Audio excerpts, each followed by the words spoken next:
So, you're on the hunt for a tennis racket that feels, well, like it was made just for you, right? Perfect. You've come to the right place. We're going to break down the whole process, demystify everything, and help you find that absolute perfect match. And, I mean, let's be real. Calling something as confusing as the tennis scoring system, that's saying a lot. It's so easy to just feel completely overwhelmed when you're staring at a wall of rackets, all with different specs and big promises. But don't you worry, we're going to make it all crystal clear. So, where do you even start? It really feels like a quest, doesn't it? Well, think of us as your guide. We're going to break this whole thing down into simple, easy-to-follow steps. By the end, you'll know exactly what you're looking for. All right, Section 1, the racket picker's dilemma. Look, first things first, let's get one thing straight. A racket isn't just a piece of equipment, it's an extension of your arm. It's got to be tailored to your body and your unique style of play. And that's exactly why the racket your friend absolutely swears by might feel totally, completely wrong in your hands. Okay, Section 2, power versus control. Now listen up, because this is the big secret. This is the one thing that cuts through all the noise and confusion. Every single racket is built around this fundamental trade-off between two things, power and control. You get this concept, and I promise everything else just clicks into place. So think of it like this. Every racket basically picks a side. On one hand, you've got your power and spin rackets. These are forgiving, you know? They help you get that pace and spin even if you don't hit the ball dead center every time.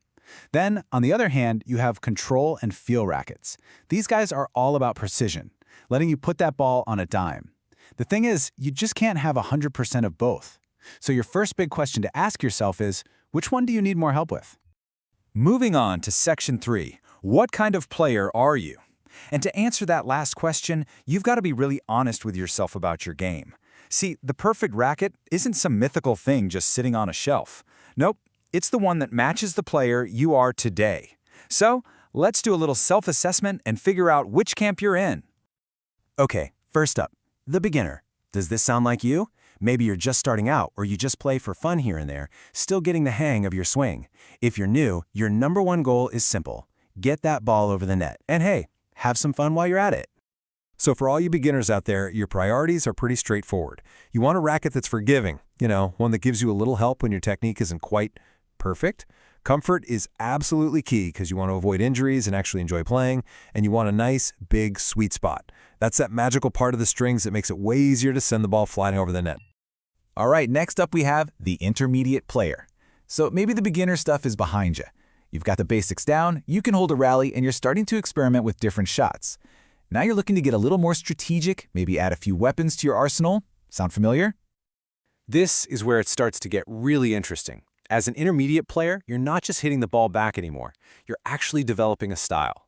What you need is a racket that's versatile, something that gives you a nice blend of both power and control. It needs to be stable when the hitting gets faster, and it should help you work on those new weapons, whether it's heavy topspin from the baseline or sharp, precise volleys. And finally, the advanced player. You guys know who you are. Your technique is rock solid. You bring your own power to the party. You have a style that's all your own.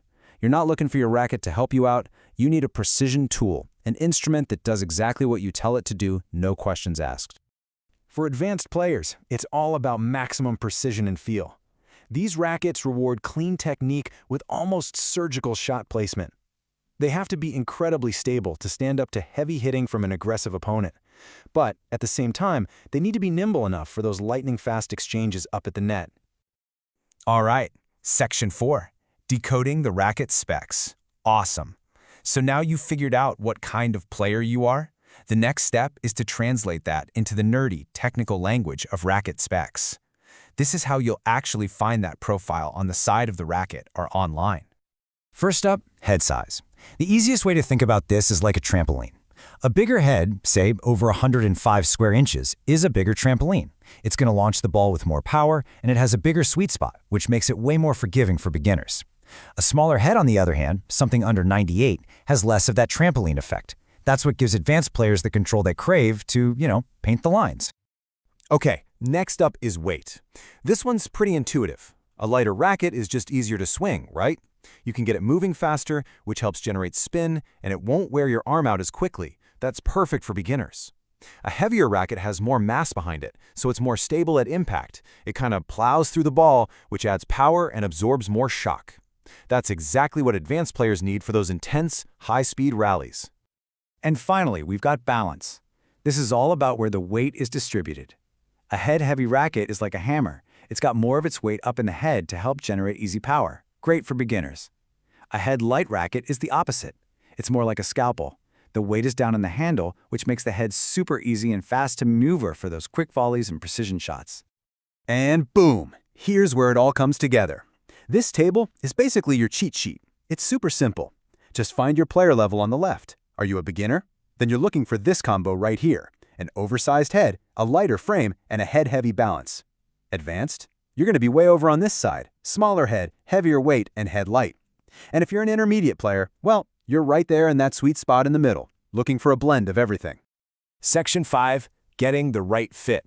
Okay, we are so close. You figured out your player type, you know the specs to look for. The last piece of the puzzle is just making sure the racket actually fits your hand. This is all about comfort. And here's a super simple trick you can do, like right there in the tennis shop. It's called the index finger test. First, just grab the racket with your normal forehand grip. Now take the index finger of your other hand and see if you can slide it into that little space between your fingertips and the base of your thumb. If it fits in there nice and snug, you're golden. Not enough room? Grip's too small. Way too much space? The grip is too big. Easy, right? Now here is a massive pro tip, so listen closely. If you're ever stuck between two grip sizes, always go with the smaller one. Always. And here's why. You can easily add what's called an overgrip to make a smaller grip thicker. But there is absolutely no way to make a grip that's too big any smaller. So when in doubt, go small. And there you have it. Section 6, your perfect match. That's it. Quest complete. You've gone from feeling totally lost in a sea of rackets to being armed with all the knowledge you need. You know how to look at your own game, how to read the specs, and how to get that perfect fit. And you know what the really cool part is? The technology is always getting better. Rackets are constantly evolving to keep up with a modern, super aggressive style of play that just means there's always incredible new gear coming out that's designed to help you play the best tennis of your life. So we've come to the end, and the final question really isn't about the racket at all anymore. It's about you. Now that you have the map, now that you can find the right tool for your game, what are you going to achieve on the court? What new heights are you going to reach? What shots are you about to unlock? The court is yours.